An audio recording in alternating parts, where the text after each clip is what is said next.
Hello everyone, and welcome back to the Reading Corner. I'm your host Renee, and I am here for you every Wednesday reading stories from the public domain.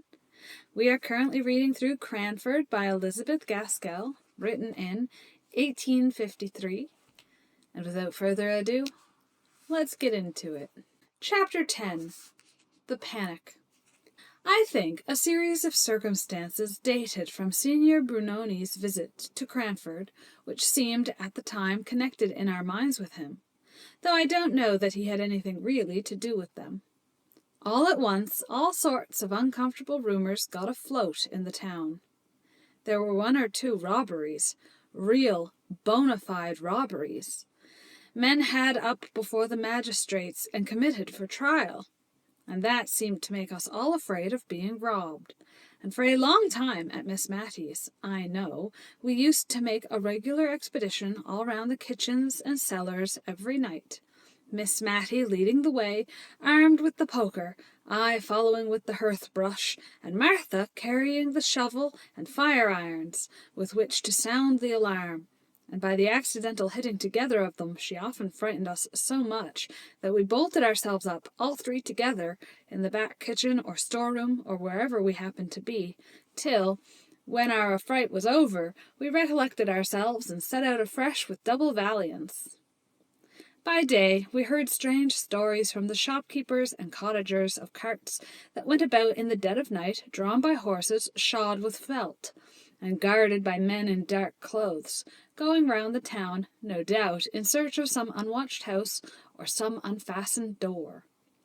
Miss Pole, who affected great bravery herself, was the principal person to collect and arrange these reports, so as to make them assume their most fearful aspect. But we discovered that she had begged one of Mr. Hoggin's worn-out hats to hang up in her lobby, and we, at least I, had doubts as to whether she really would enjoy the little adventure of having her house broken into, as she protested she should.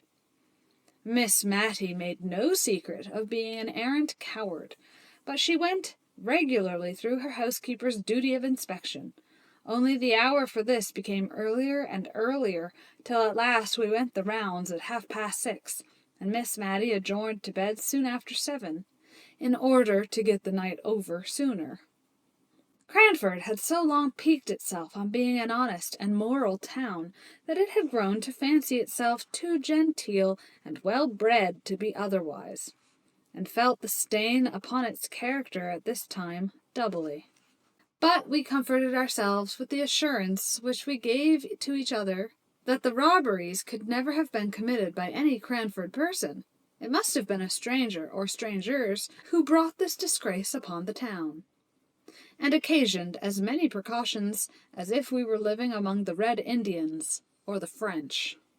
This last comparison of our nightly state of defence and fortification was made by Mrs. Forrester, whose father had served under General Burgoyne in the American War, and whose husband had fought the French in Spain. She indeed inclined to the idea that, in some way, the French were connected with the small thefts, which were ascertained facts, and the burglaries and highway robberies, which were rumours. She had been deeply impressed with the idea of French spies at some time in her life, and the notion could never be fairly eradicated, but sprang up again from time to time. And now her theory was this: the Cranford people respected themselves too much, and were too grateful to the aristocracy, who were so kind as to live near the town, ever to disgrace their bringing up by being dishonest or immoral. Therefore, we must believe that the robbers were strangers. If strangers, why not foreigners? And if foreigners, who so likely as the French? Signor Brunoni spoke broken English like a Frenchman, and though he wore a turban like a Turk, Mrs. Forrester had seen a print of Madame de Stael with a turban on, and another of Mr. Denon, in just such a dress as that in which the conjurer had made his appearance, showing clearly that the French, as well as the Turks, wore turbans. There could be no doubt Signor Brunoni was a Frenchman, a French spy, come to discover the weak and undefended places of England, and doubtless he had his accomplices. For her part, she, Mrs. Forrester, had always had her own opinion of Miss Pole's adventure at the George Inn, seeing two men where only one was believed to be. French people had ways and means which, she was thankful to say, the English knew nothing about, and she had never felt quite easy in her mind about going to see the conjurer. It was rather too much like a forbidden thing, though the rector was there. In short, Mrs. Forrester grew more excited than we have ever known her before, and being an officer's daughter and widow, we looked up to her opinion, of course. Really, I do not know how much was true or false in the reports which flew about like wildfire just at this time, but it seemed to me then that there was every reason to believe that at Mardon, a small town about 8 miles from Cranford, houses and shops were entered by holes made in the walls, the bricks being silently carried away in the dead of the night, and all done so quietly that no sound was heard either in or out of the house. Miss Matty gave it up in despair when she heard of this. "What was the use," said she, "of locks and bolts and bells to the windows, and going round the house every night? That last trick was fit for a conjurer." Now, she did believe that Signor Brunoni was at the bottom of it. One afternoon, about 5 o'clock, we were startled by a hasty knock at the door. Miss Matty bade me run and tell Martha on no account to open the door till she, Miss Matty, had reconnoitred through the window, and she armed herself with a footstool to drop down on the head of the visitor in case he should show a face covered with black crape, as he looked up in answer to her inquiry of who was there. But it was nobody but Miss Pole and Betty. The former came upstairs carrying a little hand basket, and she was evidently in a state of great agitation. "Take care of that," said she to me, as I offered to relieve her of her basket. "It's my plate, and I'm sure there is a plan to rob my house tonight. I am come to throw myself on your hospitality, Miss Matty. Betty is going to sleep with her cousin at the George. I can sit up here all night if you will allow me, but my house is so far from any neighbours, and I don't believe we could be heard if we screamed ever so." "But," said Miss Matty, "what has alarmed you so much? Have you seen any men lurking about the house?" "Oh, yes," answered Miss Pole. "Two very bad-looking men have gone 3 times past the house, very slowly, and an Irish beggar-woman came not half an hour ago, and all but forced herself in past Betty, saying her children were starving, and she must speak to the mistress. You see, she said mistress, though there was a hat hanging up in the hall, and it would have been more natural to have said master. But Betty shut the door in her face, and came up to me, and we got the spoons together, and sat in the parlour window watching till we saw Thomas Jones going from his work, when we called to him, and asked him to take care of us into the town." We might have triumphed over Miss Pole, who had professed such bravery until she was frightened, but we were too glad to perceive that she shared in the weakness of humanity to exult over her, and I gave up my room to her very willingly, and shared Miss Matty's bed for the night. But before we retired, the two ladies rummaged up, out of the recesses of their memory, such horrid stories of robbery and murder that I quite quaked in my shoes.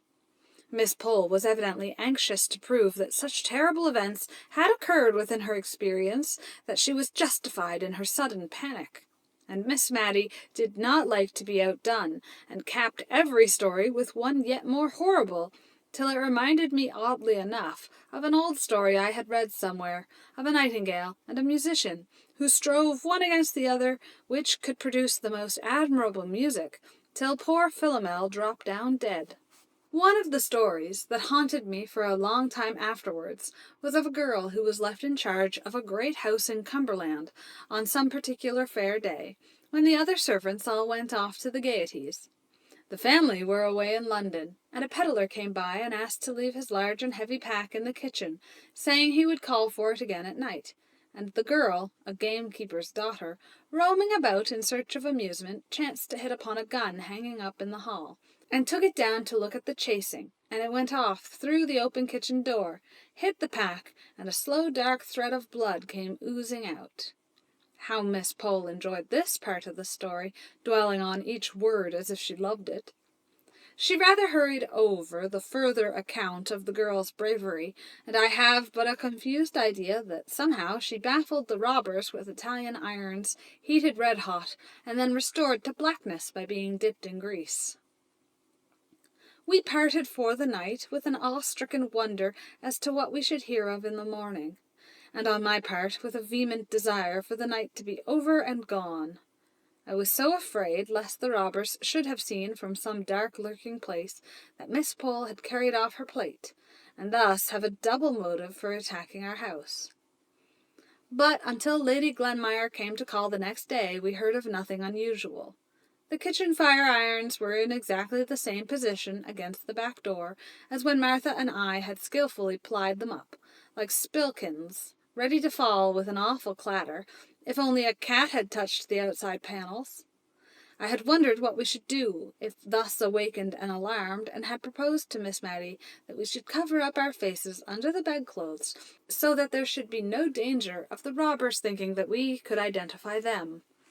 But Miss Matty, who was trembling very much, scouted this idea, and said we owed it to society to apprehend them, and that she should certainly do her best to lay hold of them and lock them up in the garret till morning. When Lady Glenmire came, we almost felt jealous of her. Mrs. Jameson's house had really been attacked. At least there were men's footsteps to be seen on the flower borders underneath the kitchen windows, where nae men should be, and Carlo had barked all through the night as if strangers were abroad. Mrs. Jameson had been awakened by Lady Glenmire, and they had rung the bell which communicated with Mr. Mulliner's room in the third story. And when his night-capped head had appeared over the banisters in answer to the summons, they had told him of their alarm, and the reasons for it, whereupon he retreated to his bedroom and locked the door, for fear of draughts, as he informed them in the morning, and opened the window, and called out valiantly to say, if the supposed robbers would come to him, he would fight them. But, as Lady Glenmire observed, that was but poor comfort, since they would have to pass by Mrs. Jameson's room and her own before they could reach him, and must be of a very pugnacious disposition indeed, if they neglected the opportunities of robbery presented by the unguarded lower stories, to go up to a garret, and there force a door, in order to get at the champion of the house. Lady Glenmire, after waiting and listening for some time in the drawing-room, had proposed to Mrs. Jameson that they should go to bed, but the lady said she should not feel comfortable unless she sat up and watched, and accordingly she packed herself warmly up on the sofa, where she was found by the housemaid when she came into the room at 6 o'clock, fast asleep. But Lady Glenmire went to bed, and kept awake all night. When Miss Pole heard of this, she nodded her head in great satisfaction. She had been sure we should hear of something happening in Cranford that night, and we had heard. It was clear enough they had first proposed to attack her house, but when they saw that she and Betty were on their guard, and had carried off the plate, they had changed their tactics and gone to Mrs. Jameson's. And no one knew what might have happened if Carlo had not barked, like a good dog as he was. Poor Carlo! His barking days were nearly over. Whether the gang who infested the neighbourhood were afraid of him, or whether they were revengeful enough, for the way in which he had baffled them on the night in question, to poison him, or whether, as some among the more uneducated people thought, he died of apoplexy, brought on by too much feeding and too little exercise. At any rate, it is certain that 2 days after this eventful night, Carlo was found dead, with his poor legs stretched out stiff in the attitude of running, as if by such unusual exertion he should escape the sure pursuer, death. We were all sorry for Carlo, the old familiar friend who had snapped at us for so many years, and the mysterious mode of his death made us very uncomfortable. Could Signor Brunoni be at the bottom of this? He had apparently killed a canary, with only a word of command. His will seemed of deadly force. Who knew but what he might yet be lingering in the neighbourhood, willing all sorts of awful things? We whispered these fancies among ourselves in the evenings. But in the mornings our courage came back with the daylight, and in a week's time we had got over the shock of Carlo's death. All but Mrs. Jameson. She, poor thing, felt it, as she had felt no event since her husband's death. Indeed, Miss Pole said that as the Honourable Mr. Jameson drank a good deal and occasioned her much uneasiness, it was possible that Carlo's death might be of the greater affliction. But there was always a tinge of cynicism in Miss Pole's remarks. However, one thing was clear and certain. It was necessary for Mrs. Jameson to have some change of scene, and Mr. Mulliner was very impressive on this point, shaking his head whenever we inquired after his mistress, and speaking of her loss of appetite and bad nights very ominously, and with justice too, for if she had two characteristics in her natural state of health, they were a facility of eating and sleeping. If she could neither eat nor sleep, she must be indeed out of spirits and out of health. Lady Glenmire, who had evidently taken very kindly to Cranford, did not like the idea of Mrs. Jameson's going to Cheltenham, and more than once insinuated pretty plainly that it was Mr. Mulliner's doing, who had been much alarmed on the occasion of the house being attacked, and since had said more than once that he felt it a very responsible charge to have to defend so many women. Be that as it might, Mrs. Jameson went to Cheltenham, escorted by Mr. Mulliner, and Lady Glenmire remained in possession of the house, her ostensible office being to take care that the maidservants did not pick up followers. She made a very pleasant-looking dragon, and, as soon as it was arranged for her stay in Cranford, she found out that Mrs. Jameson's visit to Cheltenham was just the best thing in the world. She had let her house in Edinburgh, and was for the time houseless, so the charge of her sister-in-law's comfortable abode was very convenient and acceptable. Miss Pole was very much inclined to install herself as a heroine, because of the decided steps she had taken in flying from the 2 men and 1 woman whom she entitled that murderous gang. She described their appearance in glowing colours, and I noticed that every time she went over the story, some fresh trait of villainy was added to their appearance. One was tall. He grew to be gigantic in height before we had done with him. He, of course, had black hair, and by it hung in elf locks over his forehead and down his back. The other was short and broad, and a hump sprouted out on his shoulder before we heard the last of him. He had red hair, which deepened into carroty, and she was almost sure he had a cast in the eye, a decided squint. As for the woman, her eyes glared, and she was masculine-looking, a perfect virago, most probably a man dressed in woman's clothes. Afterwards we heard of a beard on her chin, and a manly voice and a stride. If Miss Pole was delighted to recount the events of that afternoon to all inquirers, others were not so proud of their adventures in the robbery line. Mr. Hoggins, the surgeon, had been attacked at his own door by 2 ruffians, who were concealed in the shadow of the porch, and so effectually silenced him that he was robbed in the interval between ringing his bell and the servants answering it. Miss Pole was sure it would turn out that this robbery had been committed by her men, and went the very day she heard the report to have her teeth examined and to question Mr. Hoggins. She came to us afterwards, so we heard what she had heard, straight and direct from the source, while we were yet in the excitement and flutter of the agitation caused by the first intelligence, for the event had only occurred the night before.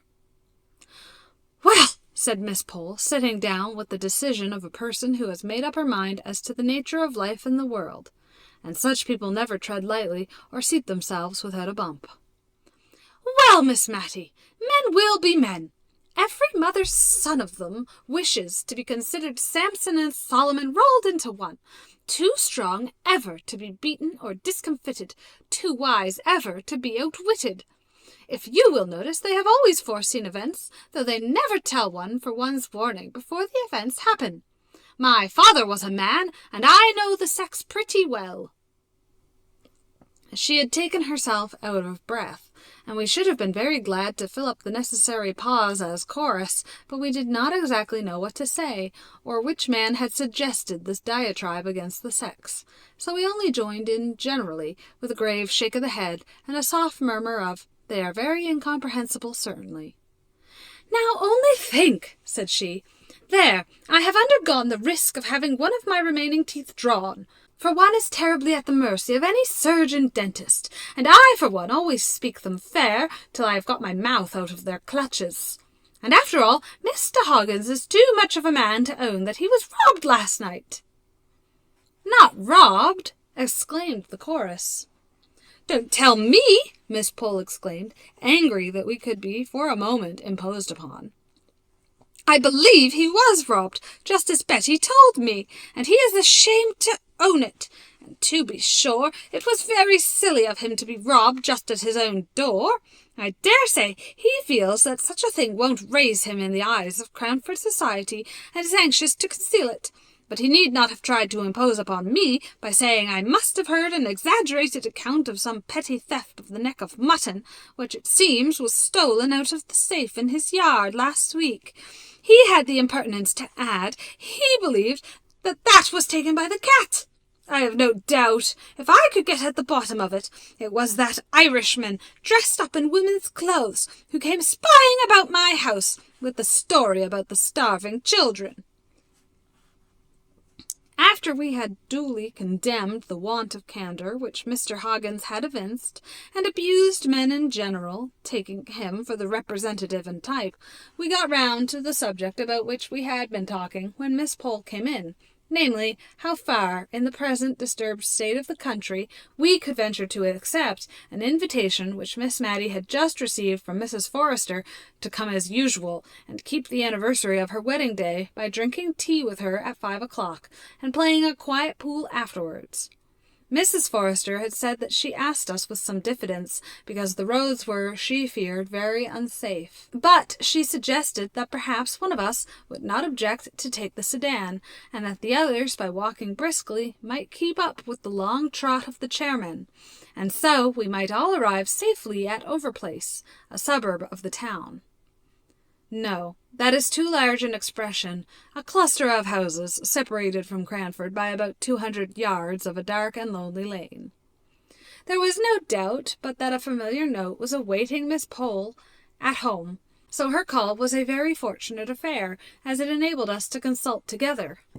We would all much rather have declined this invitation, but we felt that it would not be quite kind to Mrs. Forrester, who would otherwise be left to a solitary retrospect of her not very happy or fortunate life. Miss Matty and Miss Pole had been visitors on this occasion for many years, and now they gallantly determined to nail their colours to the mast and to go through Darkness Lane rather than fail in loyalty to their friend. But when the evening came, Miss Matty, for it was she who was voted into the chair, as she had a cold, before being shut down in the sedan like Jack-in-a-box, implored the chairman, whatever might befall, not to run away and leave her fastened up there, to be murdered.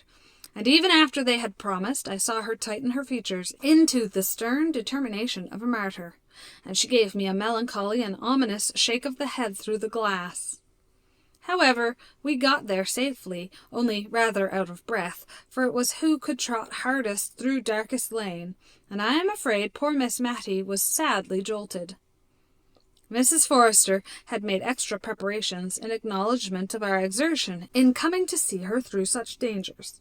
The usual forms of genteel ignorance as to what her servants might send up were all gone through, and harmony and preference seemed likely to be the order of the evening. But for an interesting conversation that began I don't know how, but which had relation, of course, to the robbers who infested the neighbourhood of Cranford.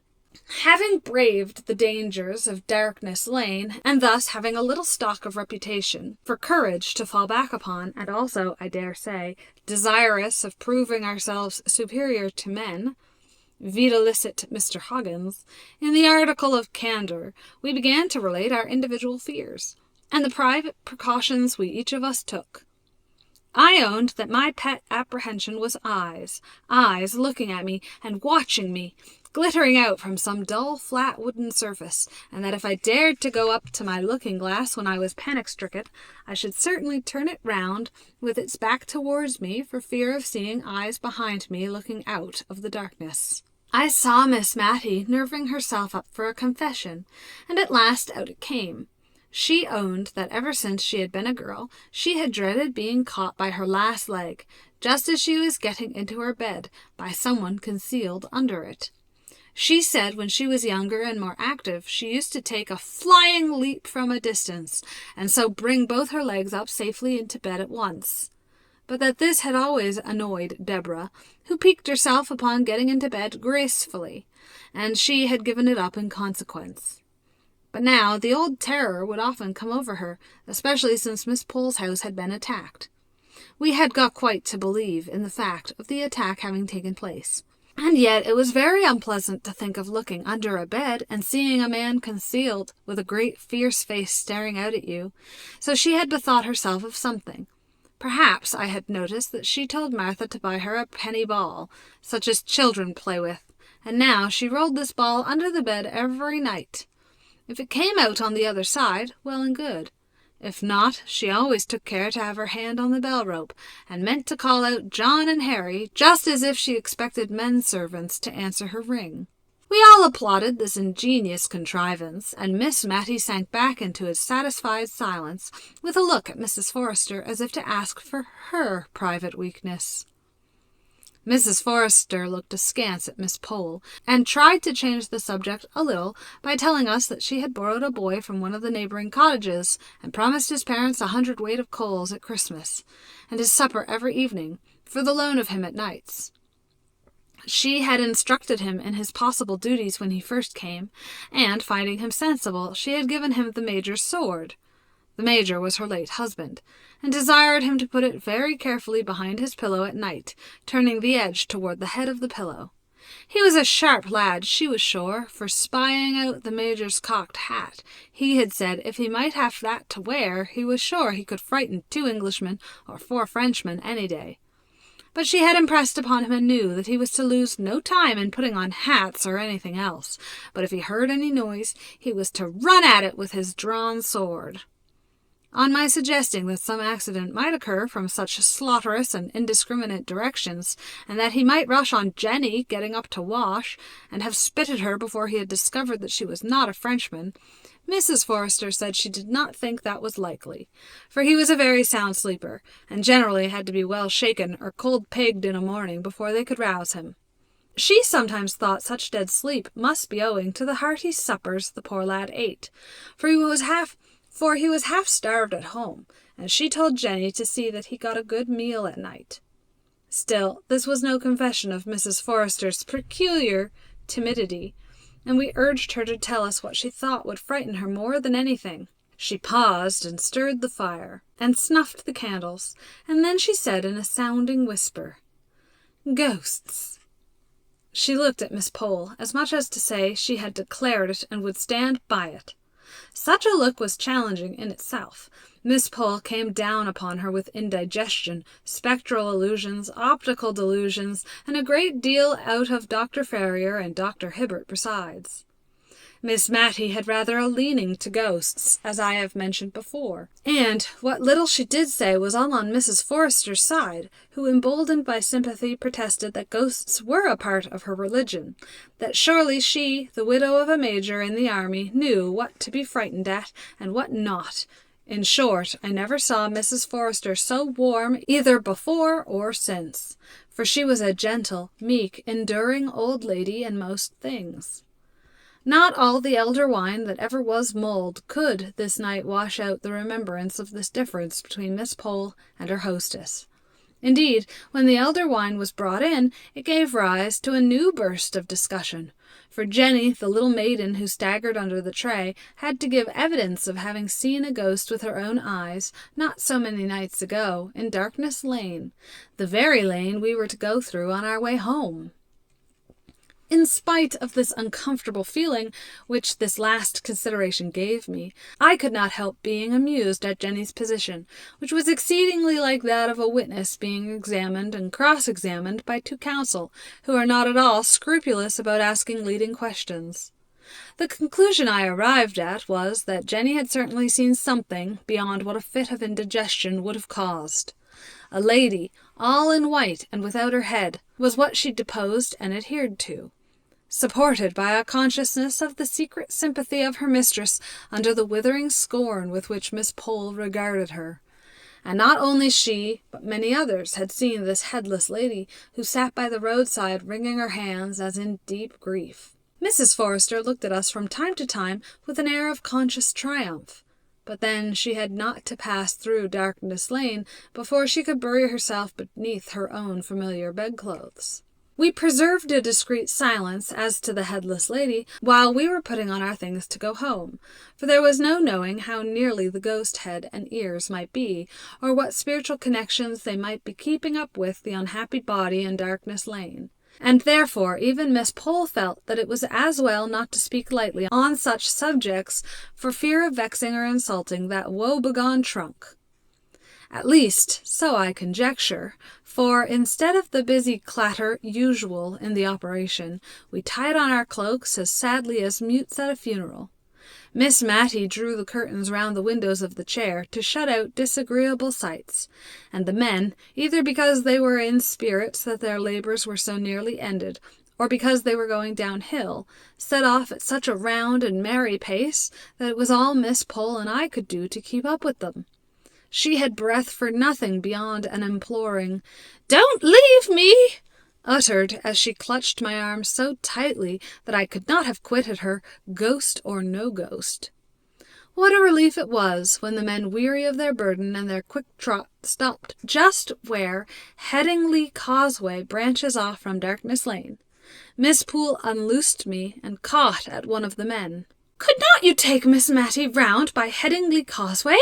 The pavement in Darkness Lane jolts so, and she is not very strong." A smothered voice was heard from inside the chair. "Oh, pray go on. What is the matter? What is the matter? I will give you 6 pence more to go on very fast. Pray don't stop here."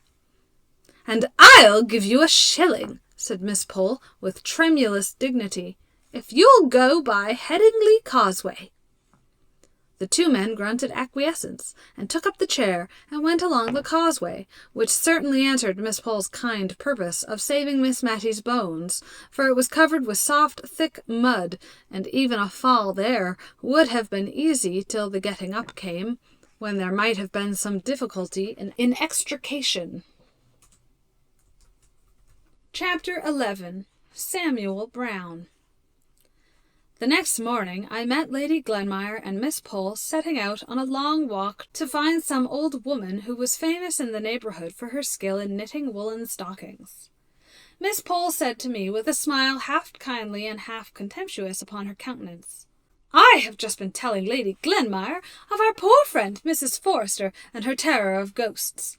It comes from living so much alone and listening to the bugapoo stories of that Jenny of hers." She was so calm and so much above superstitious fears herself that I was almost ashamed to say how glad I had been of her Headingley Causeway proposition the night before, and turned off the conversation to something else. In the afternoon, Miss Pole called on Miss Matty to tell her of the adventure, the real adventure they had met with on their morning's walk. They had been perplexed about the exact path which they were to take across the fields in order to find the knitting old woman, and had stopped to inquire at a little wayside public-house, standing on the high road to London, about 3 miles from Cranford.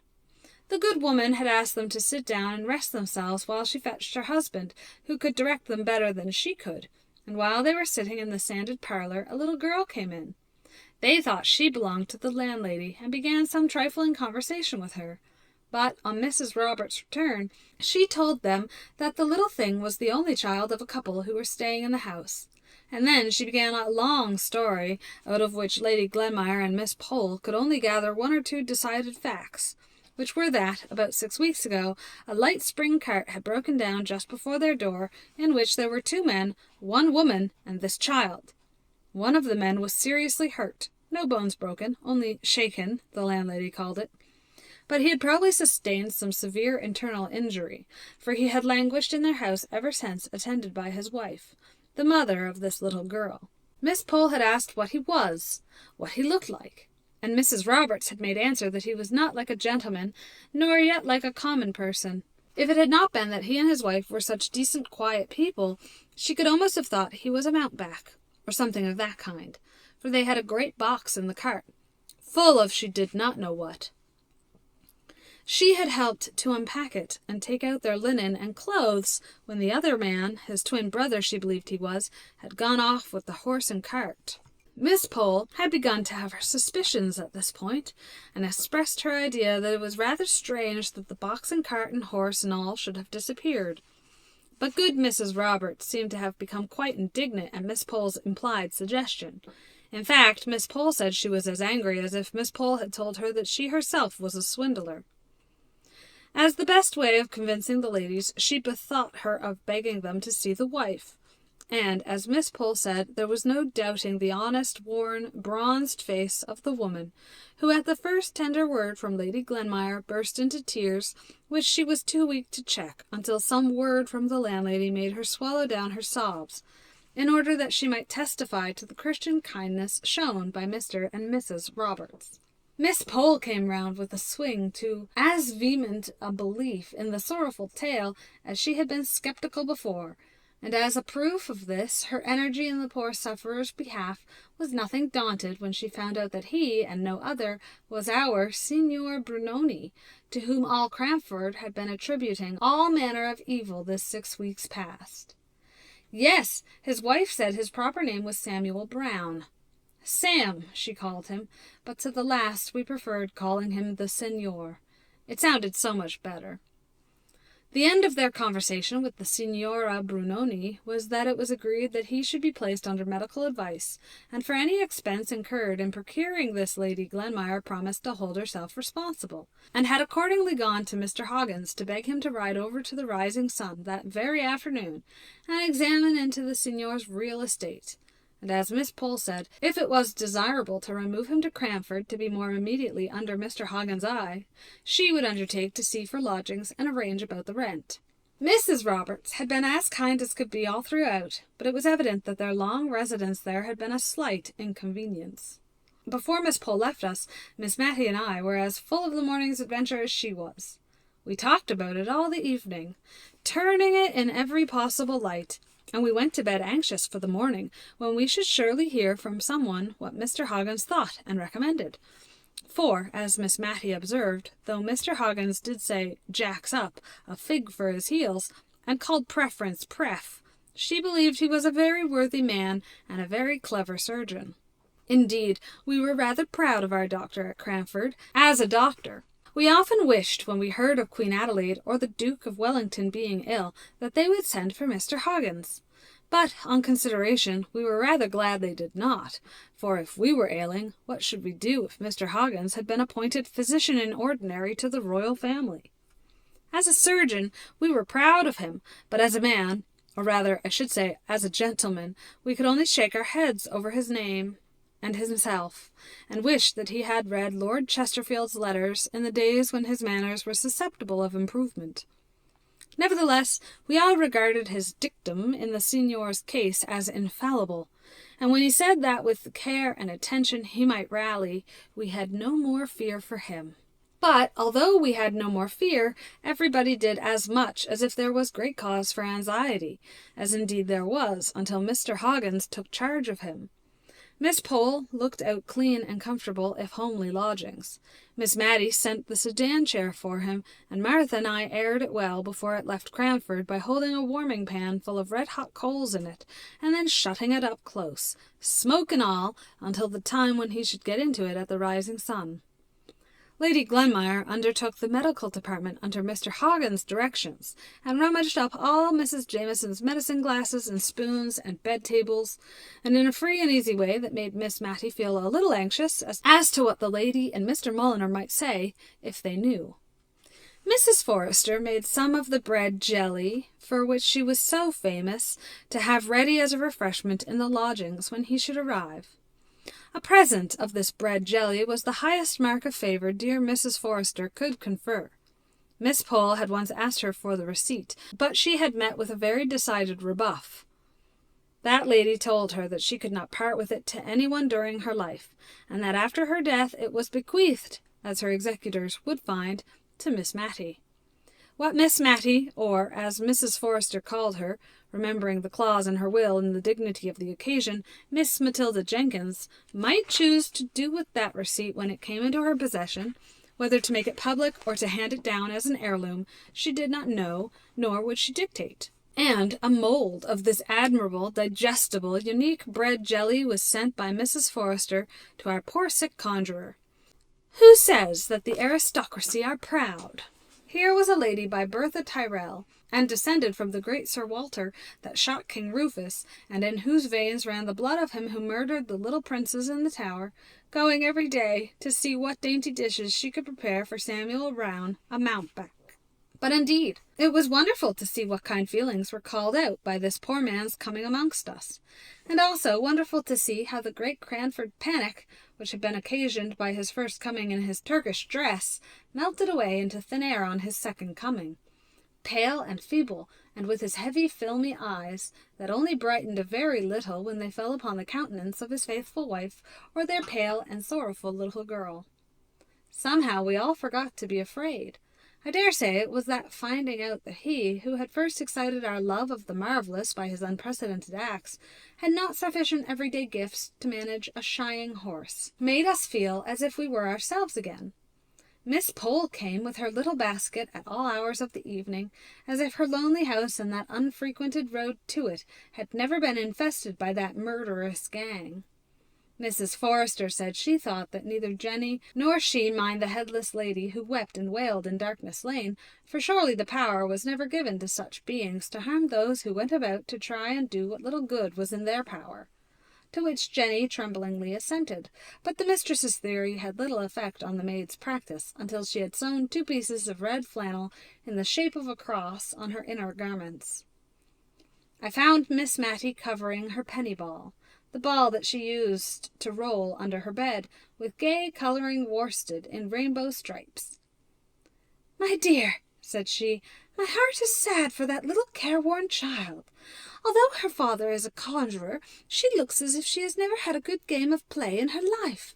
I used to make very pretty balls in this way when I was a girl, and I thought I would try if I could not make this one smart, and take it to Phoebe this afternoon. I think the gang must have left the neighbourhood, for one does not hear any more of their violence or robbery now." We were all of us far too full of the signor's precarious state to talk either about robbers or ghosts. Indeed, Lady Glenmire said she never had heard of any actual robberies, except that 2 little boys had stolen some apples from Farmer Benson's orchard, and that some eggs had been missed on a market day off Widow Hayward's stall. But that was expecting too much of us. We could not acknowledge that we had only had this small foundation for all our panic. Miss Pole drew herself up at this remark of Lady Glenmire's, and said that she wished she could agree with her as to the very small reason we had had for alarm, but with the recollection of a man disguised as a woman who had endeavoured to force himself into her house while his confederates waited outside, with the knowledge gained from Lady Glenmire herself of the footprints seen on Mrs. Jameson's flower borders, with the fact before her of the audacious robbery committed on Mr. Hoggins at his own door. But here Lady Glenmire broke in with a very strong expression of doubt as to whether this last story was not an entire fabrication, founded upon the theft of a cat. She grew so red while she was saying all this that I was not surprised at Miss Pole's manner of bridling up, and I am certain, if Lady Glenmire had not been her ladyship, we should have had a more emphatic contradiction than the "well, to be sure," and similar fragmentary ejaculations, which were all that she ventured upon in my lady's presence. But when she was gone, Miss Pole began a long congratulation to Miss Matty that so far they had escaped marriage, which she noticed always made people credulous to the last degree. Indeed, she thought it argued great natural credulity in a woman if she could not keep herself from being married. And in what Lady Glenmire had said about Mr. Hoggins' robbery, we had a specimen of what people came to if they gave way to such a weakness. Evidently, Lady Glenmire would swallow anything if she could believe the poor vamped-up story about a neck of mutton and a pussy with which he had tried to impose on Miss Pole. Only she had always been on her guard against believing too much of what men said. We were thankful, as Miss Pole desired us to be, that we had never been married. But I think of the two, we were even more thankful that the robbers had left Cranford. At least I judged so from a speech of Miss Matty's that evening, as we sat over the fire, in which she evidently looked upon a husband as a great protector against thieves, burglars, and ghosts, and said that she did not think that she should dare to be always warning young people against matrimony, as Miss Pole did continually. To be sure, marriage was a risk, as she saw, now she had had some experience, but she remembered the time when she had looked forward to being married as much as anyone. "Not to any particular person, my dear," said she, hastily checking herself up as if she were afraid of having admitted too much. "Only the old story, you know, of ladies always saying, 'when I marry,' and gentlemen, 'if I marry.'"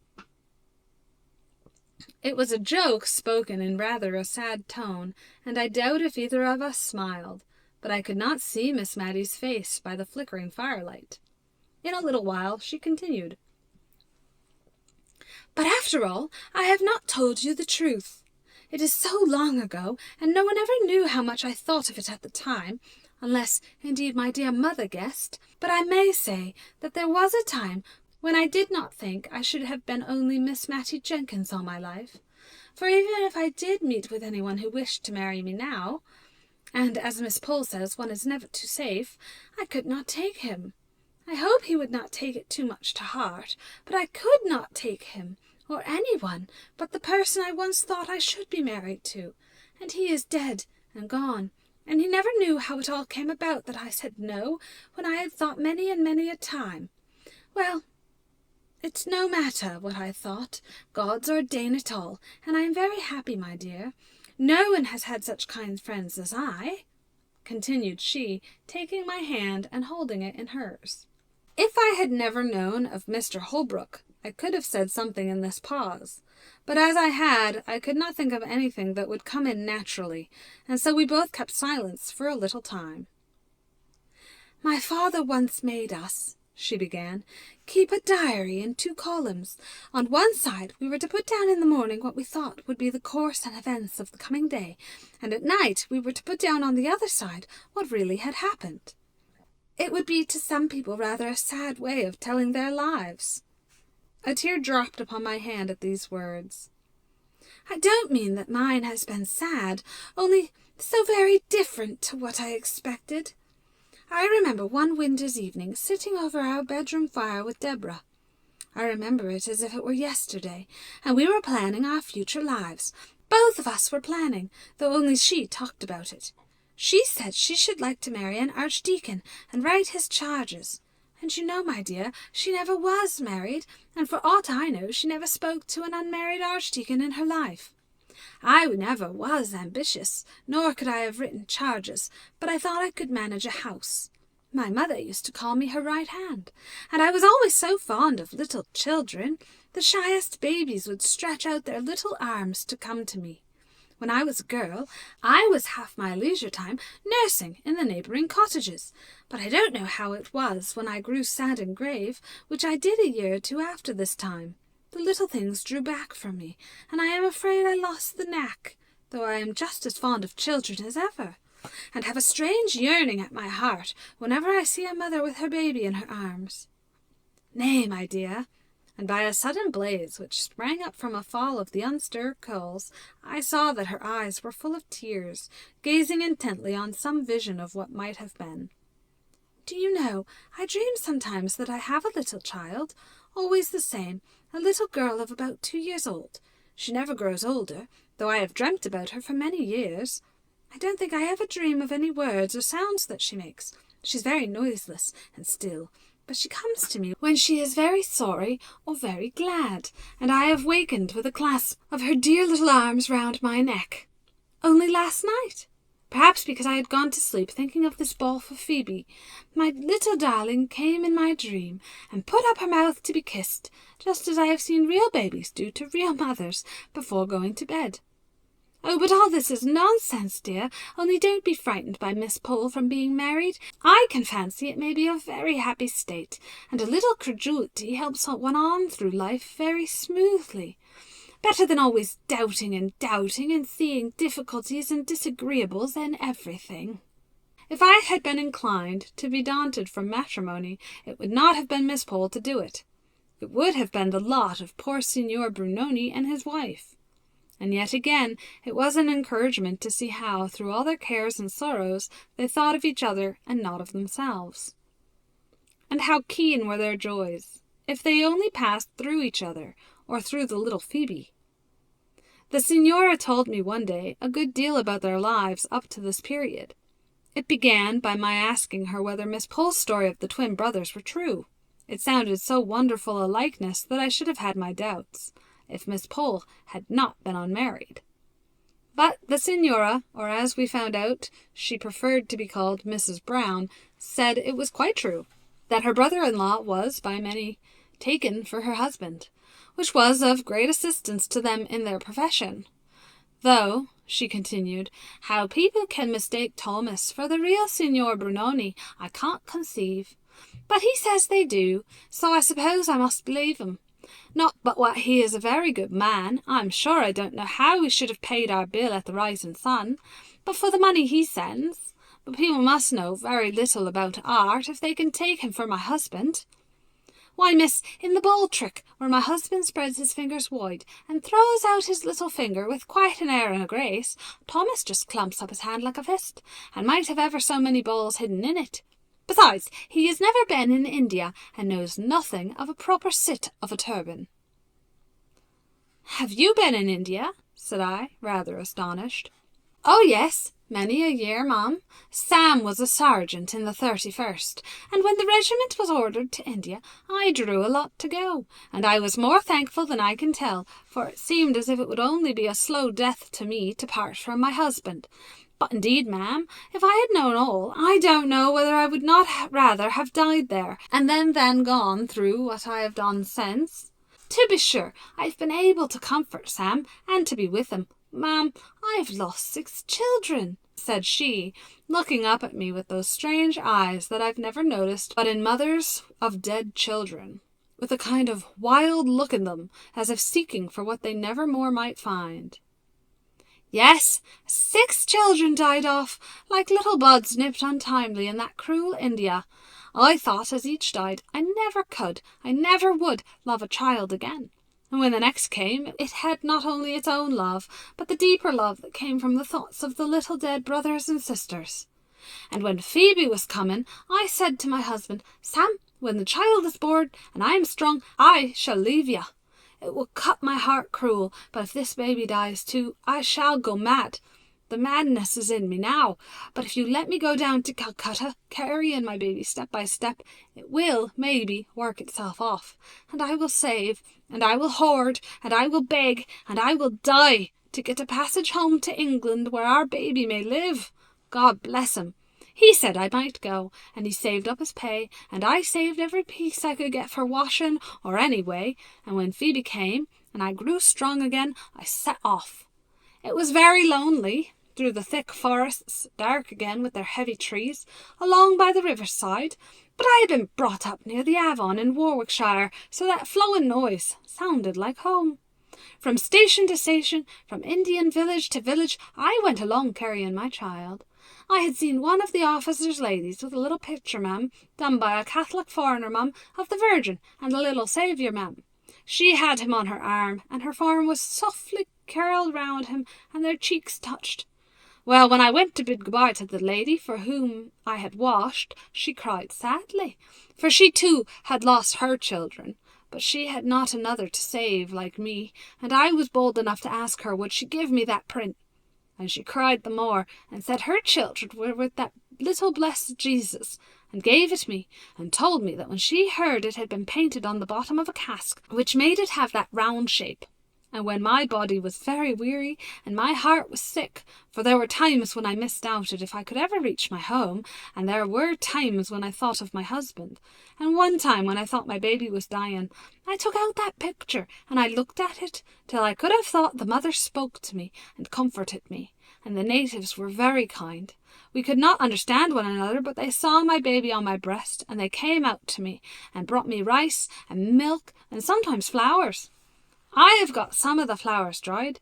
Then, the next morning, I was so tired, and they wanted me to stay with them. I could tell that, and tried to frighten me from going into the deep woods, which indeed looked very strange and dark, but it seemed to me as if death was following me to take my baby away from me, and as if I must go on, and I thought how God had cared for mothers ever since the world was made, and would care for me.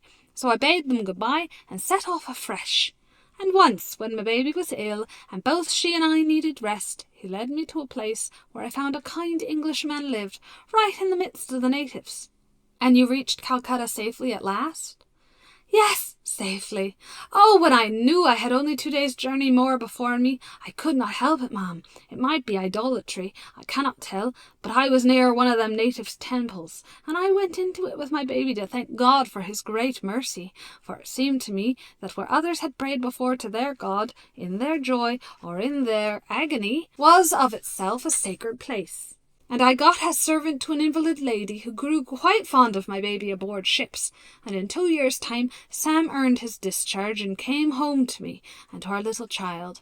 Then he had to fix on a trade, but he knew of none, and once upon a time, he had learnt some tricks from an Indian juggler, so he set up conjuring, and it answered so well that he took Thomas to help him.